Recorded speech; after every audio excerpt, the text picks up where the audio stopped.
Liberal regime of Canada looks like a fish out of water right now. They don't know what to do with themselves. They're just flopping all over the place and trying to get you to look somewhere else so your eyes aren't on them and what they've done. They say that she wants to put a target on the back of any Canadian politician and my friend and colleague Stephen Guilbeault simply for doing his job. You can have respectful discourse in this country. You can raise the issue. You can bang your fist on a table at a FedProv meeting. That's all legit. But you do not summon the dogs of MAGA conservatism to come and somehow try to scare us and to try to incite violence against politicians of any stripe. It's not acceptable. And if she would take her job seriously, she'd actually be focused on housing. Someone needs to give this man a shot of Test 250. Listen to that little whiny bitch voice.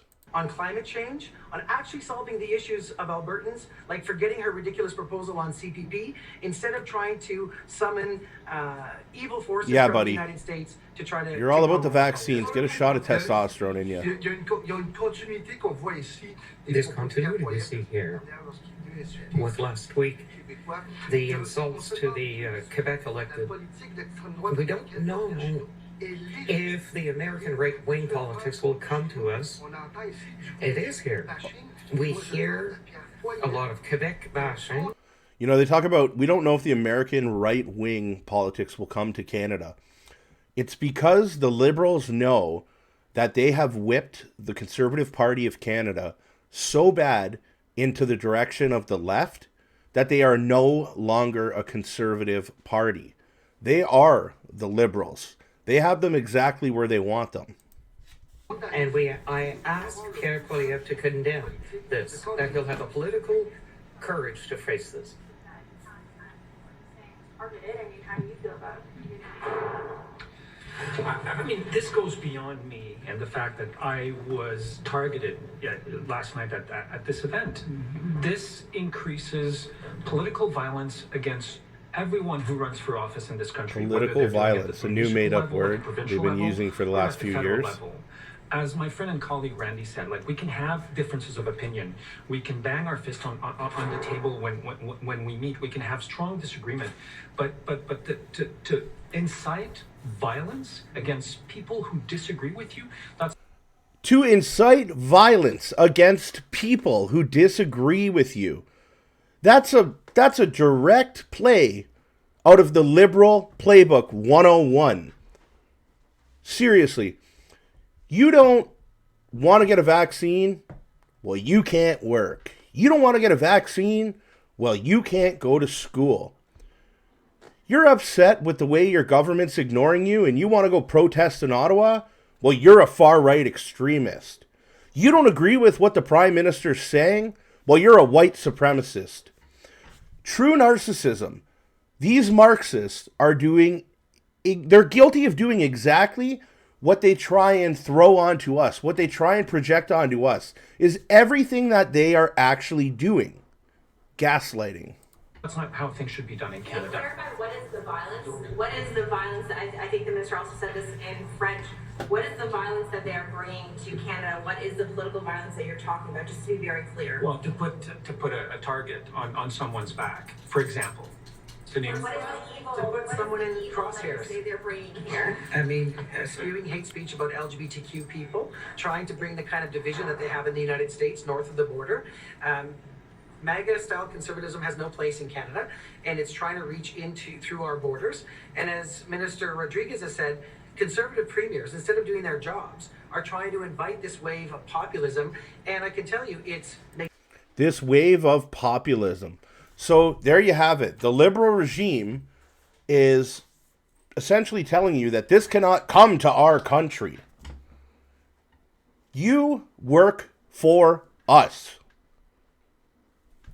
Making newcomers nervous and fearful. People in the LGBTQ community do not feel safe. We have people who want to run for office that take a look at what happened last night in Edmonton and say, why bother? And that is not good for the political comments, and it's not good for Canadian democracy. You brought up Pierre Poilievre's name in your comments. I mean, is this going to be your strategy effectively going forward? Is tying Pierre Poilievre to Trump? He wants to be prime minister of this country. What happened last night is not acceptable. Is he gonna condemn them? If he wants to run for prime minister, he should have the courage to condemn those. It's not acceptable in our That's country. going to be your strategy to attend it, sir. I mean, what do you make of the fact that there is an audience for it and for their perspective? Well, as I said in French, the extreme right politics don't ask the question if it's coming to Canada. It's already here. Is this And they bring it in. The question. Over the past 24 hours, you haven't stopped mentioning that we shouldn't talk about politics. We should do what we're doing on the ground. What in your announcement has to do with and not politics? We're politics. Yes, we're politicians.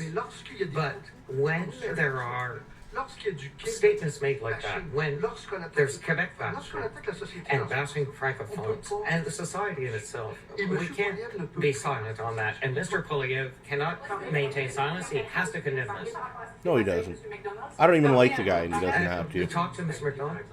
Talk to the municipalities, for example, who remind us to what extent it's difficult to find people who are ready to present themselves for municipal politics because of a climate of violence that's growing. And Danielle Smith yesterday said about CARLSON, we can't lie about this. A TV anchor who lied and failed, and then to bring these messages here to Canada. What happened in the American... He never lied and failed. He just went against the grain. He didn't stick with the program. So they axed him. Canadians want us to be doing politics. We can have differences of opinions. We can argue on certain things, but... Oh, really? Because I'm pretty sure the last time we had a difference of opinion and there was a legal, lawful protest, you invoked martial law, and it took 2 years to just be found in violation for what you all did. To incite political violence to people who don't think like us, I think most of people in Canada don't agree with that. Are you not contributing to the divide? Should he not have been led into the country? You're all familiar with his rhetoric. He's been doing this for years. So should he not be allowed into the country? Did you hear that I question? think his words should be condemned. We cannot accept that in Canada. This is not us. This will never be. This is coming from the minister, Pablo Rodrigues. Who censors us? Who is fighting our free speech right now as we speak? We're not comparing Poilievre to him. I think You're not? Have you looked at your own advertising from your Liberal Party? what Mr. Rodrigues just said is he said, I'm asking Pierre Poilievre, the leader of the opposition, to condemn those hateful and violent statements by Tucker CARLSON. But are you not comparing him to Trump? These guys are unbelievable. You know, why does somebody need to condemn what anybody says? We live in a country where we're encouraged to speak freely, to not keep everything bundled up in our head. I mean, that's the way it should be.